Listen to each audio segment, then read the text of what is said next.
Here's one thing that I threw out there, that I wanted Charlie Rose's address. Yeah. Because I wanted to write him a personal letter. So for $100,000, you think somebody could find me Charlie Rose's home address? I would think so. What do you think happened here when I asked for Charlie Rose's address? Gonna venture to say you didn't get it.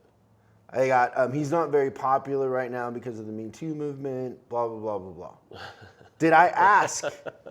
Did I ask? Did I say, hey, I know Charlie has a habit of walking around naked in front of interns or whatever. Did I ask that? No. I wanted his address. Yeah. I didn't need do I need the rest of it? No. Is there anything wrong with me? Like, I think Charlie Rose has got a bunch of downtime, right? He's not doing anything.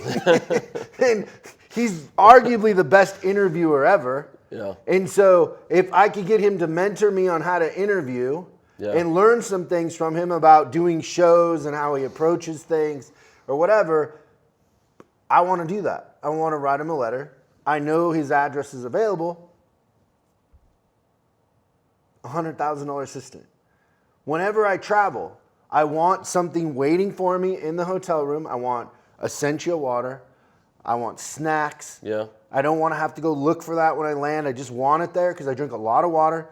You know what else I would love? What's I that? bet, what if when you're on the road, I have my assistant send a care package, my $100,000 assistant, get what you like. Yeah. And then would you want essential water or what would you want in your room? Yeah, water, like breakfast items. In fact, I end up doing that a lot because I don't want to eat. Yeah, you land and then you got to go find a grocery store. Yeah, because you don't want to have, microwaved eggs and all the at junk. the Holiday Inn or whatever, it just right? kills you, yeah. Okay, so sure. what would you want on your list? So I would want like some Kind bars, bottled water for sure. Maybe a couple of my energy drinks. So could not a $100,000 assistant do that for all the coaches? Yeah, like order it to where it met you there. How much would that mean to you if we did that when you travel? Like you landed and it was there at the front, like because they do it for me sometimes, like, but mostly Patricia does it, right? Yeah. But it's there waiting for me. Like they're like, oh, somebody sent you this, and you got this shopping bag with water and all this stuff. How would that make your day after a long day of traveling, flight delays, all the stuff that you have to deal with? What would that mean? Yeah, sounded like a $100,000 job maybe. I don't know. Now you like it? Yeah, maybe now a little bit. It? What about the other thing? I want somebody to find me a gym. Yeah. Like I hate it when I'm going on this 2-week tour coming up next week where I'm going to be gone speaking all over the place. Mm-hmm. And like, I want a gym. Like, how hard is it for somebody to find me a gym? The hotel gyms suck. Yeah. I can never work out in a hotel gym. For sure. But just a gym within, a certain area, right? Also, like, check the reviews of the hotels I'm staying in. Like, whenever I go on and I check the reviews. But literally, there was a hotel that the reviews said that a lot of people get bed bugs there. Yeah. Would a good assistant check that and not send me to a hotel that has bed bugs? Yeah, I think so. Yeah, if it's got more than one review that says the carpet's crunchy, like let's move on to the next one. The carpet's crunchy? What does that mean? You tell me. What makes the carpet crunchy? I don't know. What's happening that makes the carpet crunchy? I think a lot of stuff. But don't you think like when you travel as much as we do that those little things? No question. No question. But for me, sure. I just need somebody in the office that I can give projects to that are bulldogs like me. Like, don't take no for an answer, right? Like, I'll give you an example of a crazy one. So I was in Chicago speaking, and I had a day layover kind of there where I was stuck there before I flew to the next thing. And so I went to the big art gallery there downtown. Mm-hmm. I forget what it's called. The Museum of Modern Art? No, it's called something else in Chicago, the Art Institute, I think, down there. But huge gallery.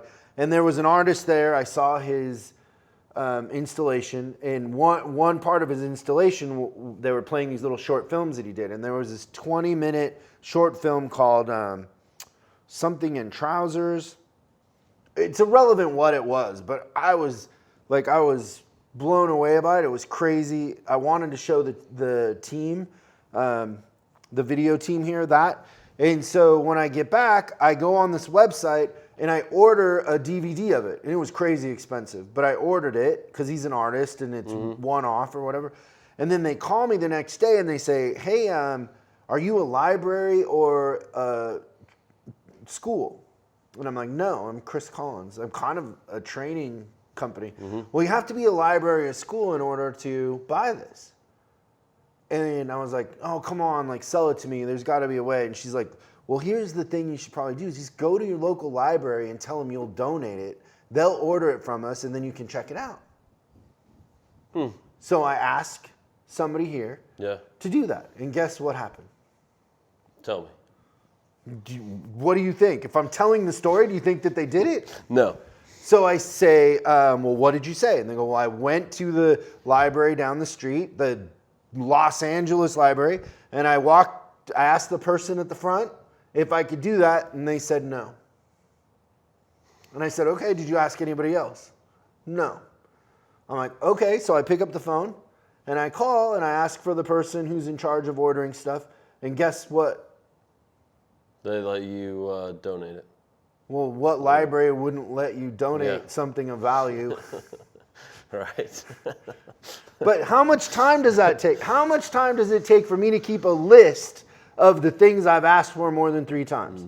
How much money could I make? Like, I have 2 books that are almost done, right? So if I finish the Pet the Dog book and if I finish the leadership book, which I'm thinking about I'm thinking today after we talked about changing the name, because I was going to call the book I Lead You Follow. That was going to be the name of my leadership book. But what about I Lead You Follow? Because all the books that are selling have the F word in the I've title. noticed that, yeah.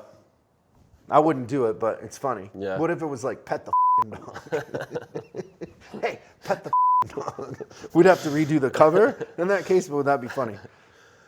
So do you slightly understand that I need an assassin? Yeah. There's got to be a level. It really does. There's got to be a level. Now, I have a couple friends that are really affluent, and their rock star assistants are making like 70 or 80. So, I don't know. But I would pay $100,000 if somebody could if I could just give something to somebody and it was done. Yeah. What would that be worth? It's worth $200,000, honestly. There's so much stuff going on around here, right? Yeah. Like those little things, those little edges are what make the difference. That attention to detail of what something looks like when they get it in the mail, or, research that we can do on something. Yeah. Yeah, the little stuff matters for sure. You don't seem impressed at all. You're like, no. 200,000 is a lot of money. Well, I just think 100,000. Okay. Like. Maybe 100. Oh, also, do you think for $100,000 they don't like clock out at 4:30? I don't know. Do you think that maybe they'd like answer a text at 7 at night if there was something that needed to be done? Yeah, probably.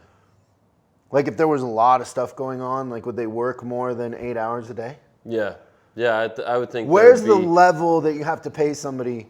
I think you're getting there. I think once you get to 6 figures, like the balance and reciprocity moves to your favor quite a bit. It'd be good for you. You'd have water and stuff. They could find you a gym. Yeah, that totally makes it worth it. Do you like the gyms and hotels? No, I've had plenty of bad experiences there for sure. It's terrible. Yeah. If anybody would like to apply for that position, I know there's some badass service managers out there that don't make that. Yeah. Right? That would be assassins. For sure. Thank you so much for watching this clip of Service Drive Revolution. Now you can catch the full episode on YouTube, iTunes, or Spotify, or wherever you consume your podcast. If you have any questions, go ahead and post them in the comments below. Make sure you subscribe and hit the bell icon so you're notified when we post new episodes. I'm Chris Collins, and you can find me on Facebook and Instagram at Chris Bulldog Collins. And I'll see you again on the next episode.